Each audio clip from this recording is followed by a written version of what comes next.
That was awesome. And again, calling all Veterans Day wouldn't be possible without the support of the Lieutenant Governor, Director Yarn, Raytheon, Cross Country Mortgage, and England Studios. It just simply wouldn't have been able to happen without their support.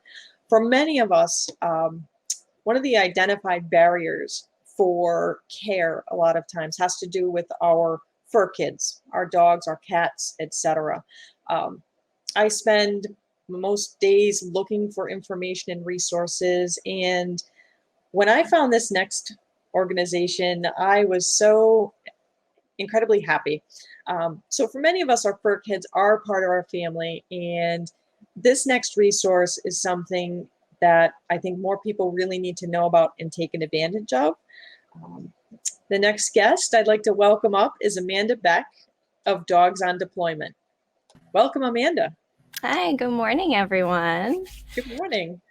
So I will go by two names today. I've gotten married since Beck was a thing. So you probably also find me as Amanda Catalano out there in the world. Oh, thank you. I've been volunteering with Dogs on Deployment for, I believe it's the last about 6 years now. I had come across them on a Facebook ad. And I married basically the two most important things in my life, which was military service and animals. I am a dog mom, and like I said, I love my, I think I love her more than my husband some days, just don't know. I am a military spouse. My husband has been with the Massachusetts National Guard for the last 13 years, I believe now. And he's served on 2 tours. So, like I said, the military life is, I'm no stranger to. I come from a long line of veterans. A lot of my family members have served. So I know what kind of strain the military life can, put on people. And I never thought about the pets. And oftentimes that's what happens. So I came across this Facebook ad looking for volunteers in our area. And before I knew it, I became the Rhode Island State Coordinator, as the previous coordinator was PCSing out to Hawaii. So it was very difficult to do some local events here from Hawaii. So I kind of stepped in and took over. So for those of you who don't know what Dogs on Deployment is, we are a 501c3. We are a national nonprofit. So we have coordinators all across the country.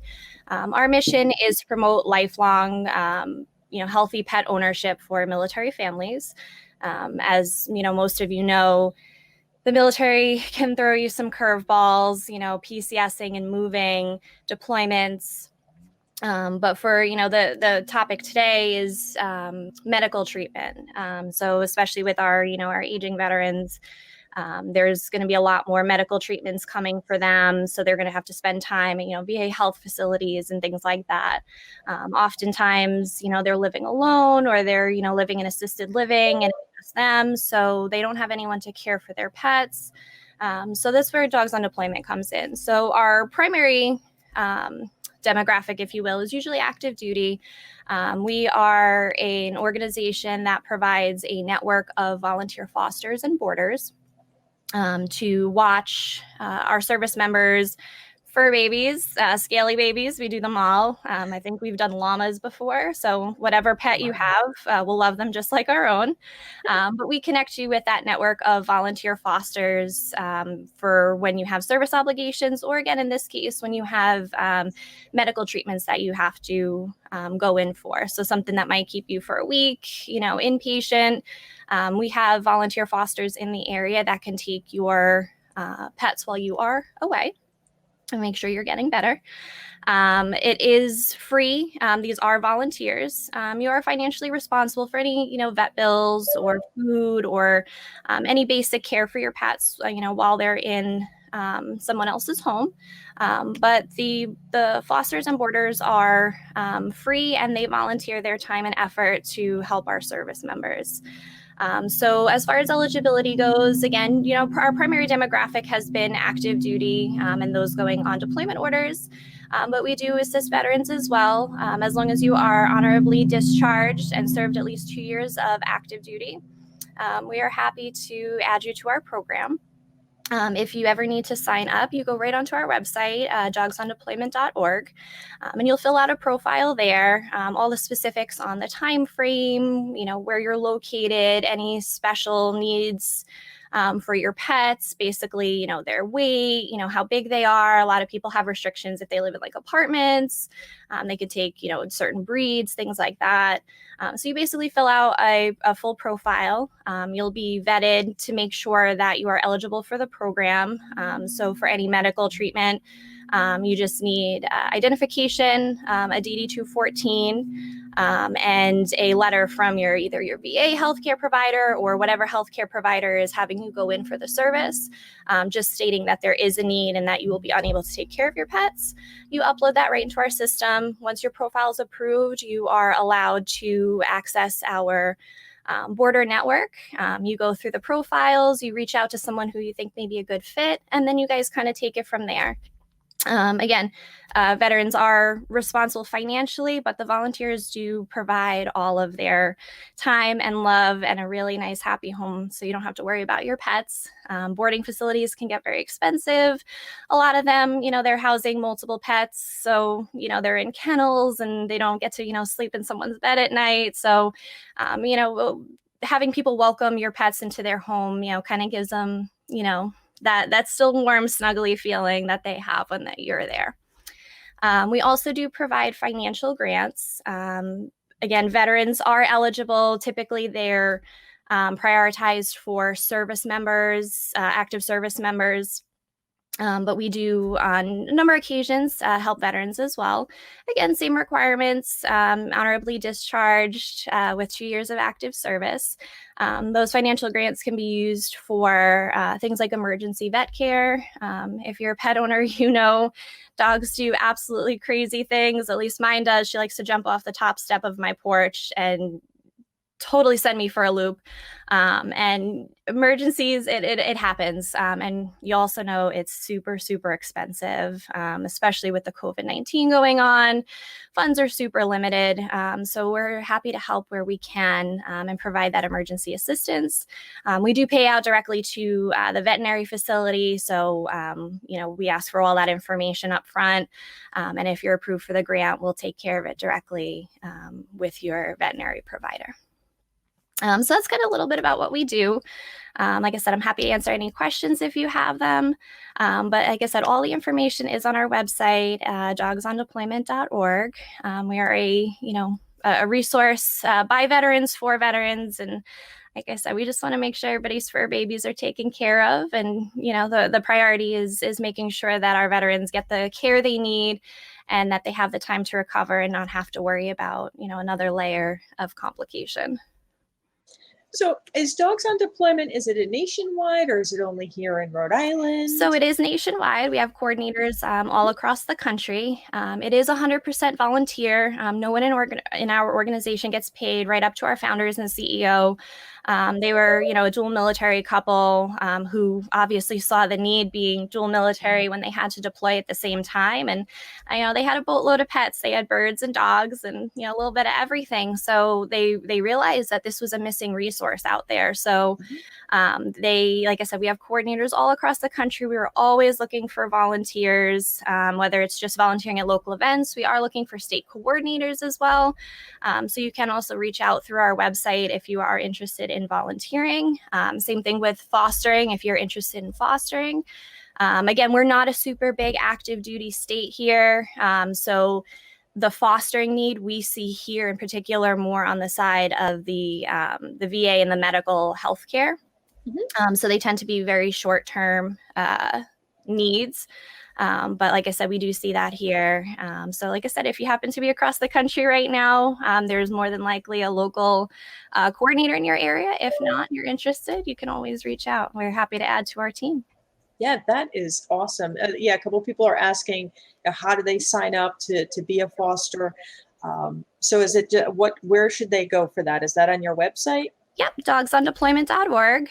You're going to go to the application, and then from there, you're going to choose whether you're looking to board your pet or you're looking to be a boarder. For our are people that are interested in boarding, you also fill out a pretty lengthy profile yourself on, what types of pets you can take. Can you take special needs? Can you take the extra large Great Danes, or, are you limited to Chihuahuas in your apartment? A little bit about yourself. Like I said, our service members kind of want to know the family they're going to. So like I said, you fill out all that information. It is up to our veterans, once approved, to go in and check out the profiles to see who might be the right fit for them, and then to reach out to you. But you can actually reach out to people as well, from the border side of things. But usually that responsibility we ask our veterans to kind of to take charge on. But yeah, you can absolutely go right on and sign up.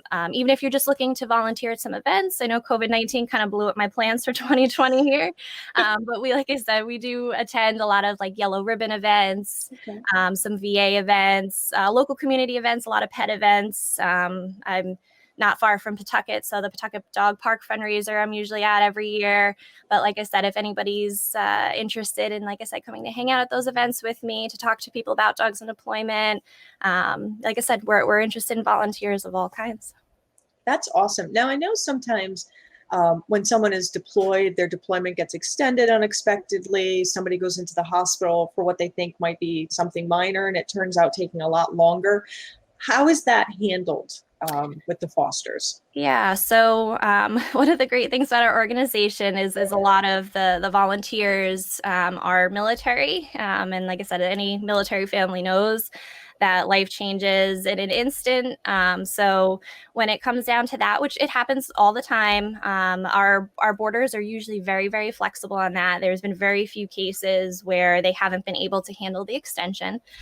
So in that case, Dogs on Deployment will help facilitate finding a new border. It is up to the service member to choose somebody, but we'll help facilitate that as best as we can. We know, being especially overseas, it can be tough to communicate. Like I said, it depends on the day over there, where you are. So we'll help facilitate that. Otherwise, the veterans are given borders alike, there is a contract that you guys fill out with each other. And on there is basically emergency info for someone in an emergency that will be able to kind of back up. So if the border has to stop, boarding at that moment, and we haven't found a new border yet, there is somebody that we ask be kind of that emergency fallback that can take the pet for however long. So whether that may be a parent or a sibling or a best friend that might not be able to do a long time frame, which is why they don't have them, but it's just that brief backup. So again, we help facilitate. We don't choose, we don't do any of that, but we will help facilitate. That's good. And I'm assuming, like most things, the animals need to be up to date on their shots and all those health records. Yep. So they obviously have to be up to date on everything. They also do have to be spayed or neutered unless they're under a year old, in which case we just need a note from your vet saying there's either a medical condition or they're too young to be spayed or neutered. But like I said, we our borders, as much as we're here for our veterans, we're also here for our borders. So we've gotten a lot of feedback over the years about the importance of the spaying and neutering. And again, obviously we're very pro spay and neuter, for a multitude of reasons. So we want to see those happy, healthy pets. So like I said, we do ask that they be up to date on everything, spay and neutered. And then again, any medical reasons, we know sometimes things, can't happen. As long as you have a vet's note to kind of back that up, we're happy to help. That's awesome. Is it just dogs and cats, or? No, so we've done a little bit of everything. Like I said, I believe we had a llama out in the Midwest. It might have been a rumor, I don't know, but I'm pretty sure. Family's family to us. Like I said, if we have fosters in the area that are capable, we're more than happy to accommodate. Obviously, cats and dogs are most common, but like I said, we've seen small animals like hamsters. I think we've seen snakes, lizards, like a bunch of things like that. Again, scaly babies too. we don't discriminate here. Like I said, everybody's got someone different in their life that they love. We actually have a border in associated with the Pawtucket Dog Park that her and her daughter have stables and can take care of horses. So in our local area here, we do have somebody that can actually foster and board a horse if needed. So like I said, we got, it depends on our boarders in the area, but we'll gladly board anything. That is absolutely amazing. I've heard firsthand how much taking care of our pets before ourselves has sometimes been a barrier to care. So when your resource was shared with me, I was really excited, because it's just so important, because pets are really, they become part of our family. They help reduce social isolation. They help reduce loneliness. They're there with us. So a lot of times they're the reason that, we're getting out of bed. We might not want to get up at 5 a.m. to let someone out, but it's good. It's getting us out of bed. Absolutely. So I really appreciate the work that you're doing. I think it's absolutely amazing. And you said you're a nonprofit and you weren't able to do your fundraiser. So if people wanted to support your efforts, Dogs on Deployment efforts, what should they do? How can they help? Yeah, so like I said, everything is right on our website, dogsondeployment.org. There are, like I said, areas to sign up to volunteer, sign up for the need for boarding, and you could also make donations there. I know, like I said, across the country, we kind of got slammed like everyone else with a lot of our fundraising events. Again, we are strictly a volunteer organization. So all the donations that come in go right into our veterans programs. Like I said, none of us get paid to do what we do, again, including our CEO and our founders. We put all of the dollars that come in right into our programs that go right back to our veterans and our service members. So again, I believe we are up to $750,000 in grants over the last several years that have been given out. So like I said, we're very appreciative. Again, I know everybody's a little strapped right now, but if anybody does have anything to spare for us, we're again always happy to get that into our programs and help our service members. That's absolutely amazing. And as much as $750,000 sounds like a lot of money, as RA Elder Info is a nonprofit, money goes much faster in ways that you never even thought of. So, to make sure that there's marketing and outreach to let people know. So I think one of the really important things is to share you guys as a resource so that more people are aware, to be able to reach out. But, if anybody wants to do fundraisers for you, I'm sure that is not going to be turned away either. No, absolutely. As I said, we're happy, like I said, feel free to reach out to us. My personal email, if you're looking to get in touch with me, is ri-events@dogsondeployment.org. So like I said, if there's something local, usually I'll get my headquarters staff involved as well, just because they oversee and kind of regulate to make sure, everything is kind of buttoned up, because there are obviously legal aspects to everything. So like I said, we're happy to coordinate events, even if, like I said, we can just be a resource at your event. Like I said, if it's not necessarily a fundraiser, like speaking here today, again, just kind of getting our information out there. Just we want to help, and like I said, word of mouth and just kind of spreading that is so helpful to us. You can also check out our Facebook. We also post our pets in need on there. So like I said, sometimes we get those last minute, again, change of orders and, we need a dog boarded or a cat boarded right away. We do social media posts to try and get that out there. So again, even just sharing those for us is super helpful. It helps us, it helps our service members. The more people that know about us, the more service members and veterans we can help. So it is very much appreciated. Awesome. And what's your Facebook page? It's just Dogs on Deployment. Nice. Nice Simple. and easy. Yes. Oh, this has been great. Thank you so much for joining us today, Amanda. This is Absolutely. I love what you do. I really appreciate it. Thank you very much. Thank you so much, and I hope everybody stays safe. And like I said, if we can ever assist, please reach out. Excellent. Thank you. Thank you.